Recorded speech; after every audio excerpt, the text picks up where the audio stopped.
Third night? Third night? I am oppressed by such strange thoughts, such gloomy sensations. Questions still so obscure to me are crowding into my brain, and I seem to have neither power nor will to settle them. It's not for me to settle all this. Today we shall not meet. Yesterday, when we said goodbye, the clouds began gathering over the sky, and a mist rose. I said that tomorrow it would be a bad day. She made no answer. She did not want to speak against her wishes. For her that day was bright and clear. Not one cloud should obscure her happiness. If it rains, we shall not see each other, she said. I shall not come. I thought that she would not notice today's rain, and yet she has not come. Yesterday was our third interview, our third white night. But how fine joy and happiness makes anyone. How brimming over with love the heart is. One seems longing to pour out one's whole heart. One wants everything to be gay, everything to be laughing. And how infectious that joy is. There was such a softness in her words.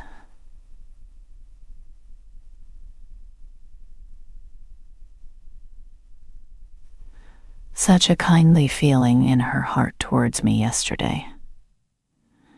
How solicitous and friendly she was. How tenderly she tried to give me courage.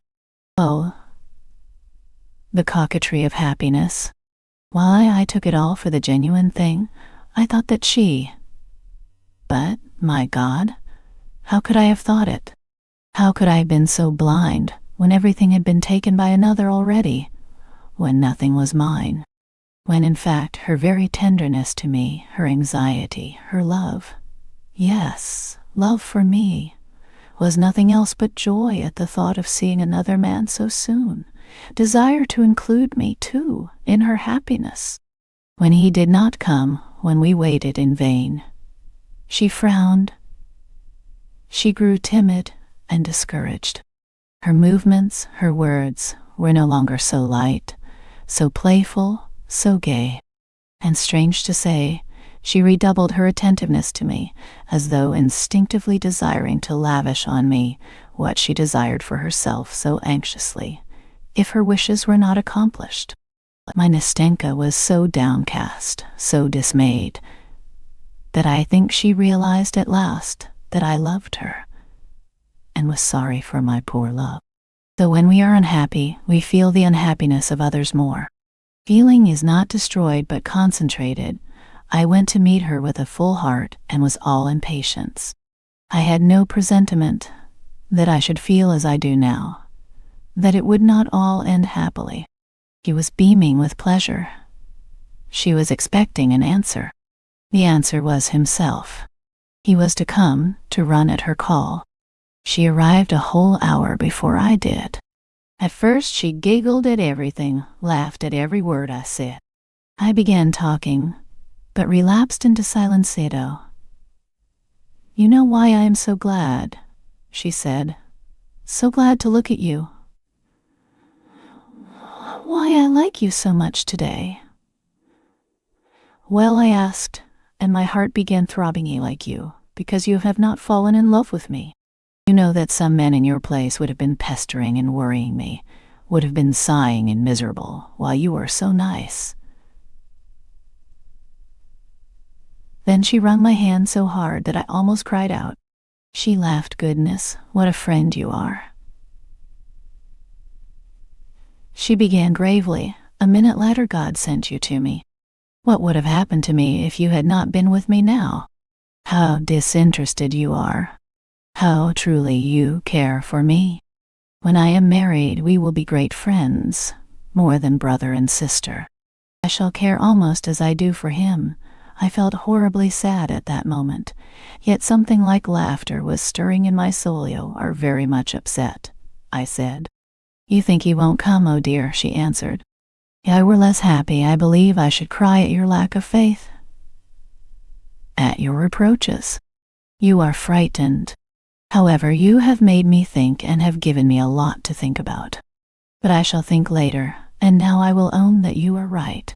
Yes, I am somehow not myself. I am all suspense, and feel everything as it were too lightly. But hush, that's enough about feelings. At that moment, we heard footsteps, and in the darkness, we saw a figure coming towards us. We both started. She almost cried out. I dropped her hand and made a movement, as though to walk away. But we were mistaken. It was not he. What are you afraid of? Why did you let go of my hand? She said, giving it to me again. Come, what is it? We will meet him together. I want him to see how fond we are of each other, how fond we are of each other, I cried. Oh, Nastenka, Nastenka, I thought, how much you have told me in that saying. Such fondness at certain moments makes the heart cold and the soul heavy. Your hand is cold, mine burns like fire. How blind you are, Nastenka. Oh, how unbearable a happy person is sometimes. But I could not be angry with you. At last my heart was too full. Listen, Nastenka. I credo you know how it has been with me all day. Why, how? Tell me quickly. Why have you said nothing all this time to begin with, Nastenka, when I had carried out all your commissions? Given the letter? Gone to see your good friends then? Then I went home and went to bed. Is that all? She interrupted. Laughing, geez, almost all, I answered, restraining myself, for foolish tears were already starting into my eyes. I woke an hour before our appointment. And yet, as it were, I had not been asleep. I don't know what happened to me. I came to tell you all about it, feeling as though time were standing still.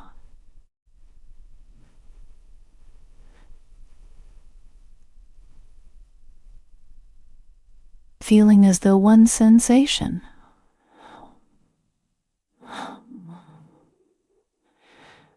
one feeling must remain with me from that time forever.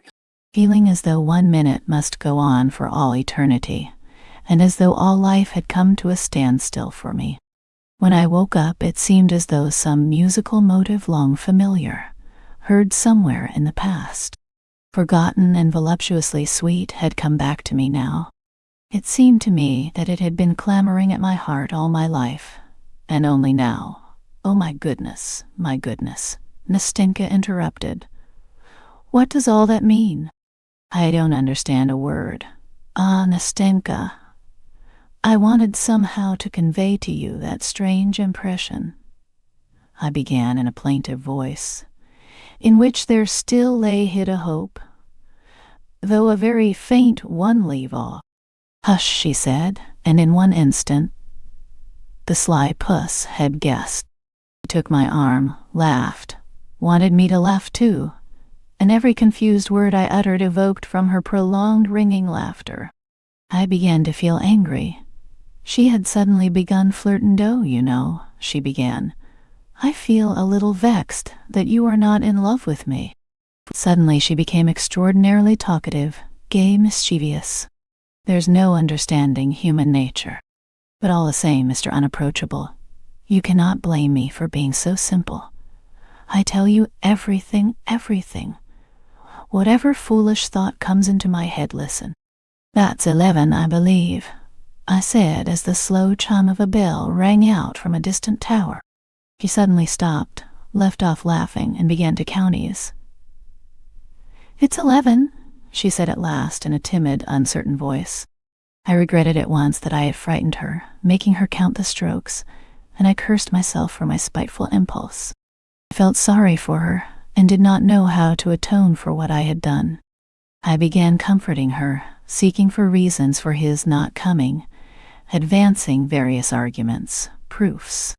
No one could have been easier to deceive than she was at that moment. And indeed, anyone at such a moment listens gladly to any consolation, whatever it may be, and is overjoyed if a shadow of excuse can be found. And indeed, it's an absurd thing, I began, warming to my task and admiring the extraordinary clearness of my argument, why he could not have come. You have muddled and confused me, Nastenka, so that I too have lost count of the time. Only think, He can scarcely have received the letter. Suppose he is not able to come. Suppose he is going to answer the letter, could not come before tomorrow. I will go for it as soon as it's light tomorrow and let you know at once. Consider, there are thousands of possibilities. Perhaps he was not at home when the letter came, and may not have read it even now. Anything may happen, you know. Yes, said Nastenka. I did not think of that. Of course anything may happen, she went on in a tone that offered no opposition, though some other far-away thought could be heard like a vexatious discord in Edie. Tell you what you must do, she said. You go as early as possible tomorrow morning, and if you get anything, let me know at once. You know where I live, don't you? And she began repeating her address to me. And she suddenly became so tender, so solicitous with me. She seemed to listen attentively to what I told her, but when I asked her some questions she was silent, was confused, and turned her head away. I looked into her eyes. Yes, she was crying. How can you? How can you? Oh, what a baby you are. What childishness. Come. She tried to smile, to calm herself, but her chin was quivering, and her bosom was still heavy, was thinking about you. She said after a minute's silence, you are so kind that I should be a stone if I did not feel it. Do you know what has occurred to me now? I was comparing you two. Why isn't he you? Why isn't he like you? He is not as good as you. Though I love him more than you, I made no answer. He seemed to expect me to say something. Of course, it may be that I don't understand him fully yet. You know, I was always, as it were, afraid of him. He was always so grave, as it were, so proud. Of course, I know it's only that he seems like that. I know there's more tenderness in his heart than in mine. I remember how he looked at me when I went into him. Do you remember? With my bundle. But yet I respect him too much, and doesn't that show that we are not equals? No, Nastenka. No, I answered. It shows that you love him more than anything in the world, and far more than yourself. Yes. Supposing that is so, answered Nastenka naively. But do you know what strikes me now? Only I am not talking about him now, but speaking generally. All this came into my mind some time ago. Tell me, how is it that we can't all be like brothers together? Why is it that even the best of men always seem to hide something from other people and to keep something back? Why not say straight out what is in one's heart, when one knows that one is not speaking idly? As it is, everyone seems harsher than he really is, as though all were afraid of doing injustice to their feelings, by being too quick to express them. Oh, Nastenka, what you say is true. There are many reasons for that, I broke in, suppressing my own feelings at that moment more than ever. No, she answered with deep feeling here. You, for instance, are not like other people. I really don't know how to tell you what I feel. But it seems to me that you, for instance, at the present moment, it seems to me that you are sacrificing something for me. She added timidly, with a fleeting glance at me. Forgive me for saying so. I am a simple girl, you know. I have seen very little of life, and I really sometimes don't know how to say things. She added in a voice that quivered with some hidden feeling, while she tried to smile. But I only wanted to tell you that I am grateful, that I feel it all too. Oh, may God give you happiness for it. What you told me about your dreamer is quite untrue. Now that is, it's not true of you. You are recovering. You are quite a different man from what you describe. If you ever fall in love with someone, God give you happiness with her. I won't wish anything for her, for she will be happy with you. I know, I am a woman myself. So you must believe me when I tell you. So she ceased speaking, and pressed my hand warmly. I too could not speak without emotion. Some minutes passed at ease. It's clear he won't come tonight, she said at last, raising her head. It's late. He will come tomorrow, I said in the most firm and convincing tone. She added with no sign of her former depression. See for myself, now that he could not come till tomorrow. Well, goodbye, till tomorrow. If it rains, perhaps I shall not come. But the day after tomorrow, I shall come. I shall come for certain, whatever happens. Be sure to be here. I want to see you. I will tell you everything. And then when we parted, she gave me her hand and said, looking at me candidly, we shall always be together, shan't we? Oh, Nastenka, Nastenka. If only you knew how lonely I am now. As soon as it struck 9 o'clock, I could not stay indoors, but put on my things and went out in spite of the weather. I was there, sitting on our seat. I went to her street, but I felt ashamed and turned back without looking at their windows when I was 2 steps from her door. I went home more depressed than I had ever been before. What a damp, dreary day. If it had been fine, I should have walked about all night. But tomorrow she will tell me everything. The letter has not come today, however, but that was to be expected. They are together by now.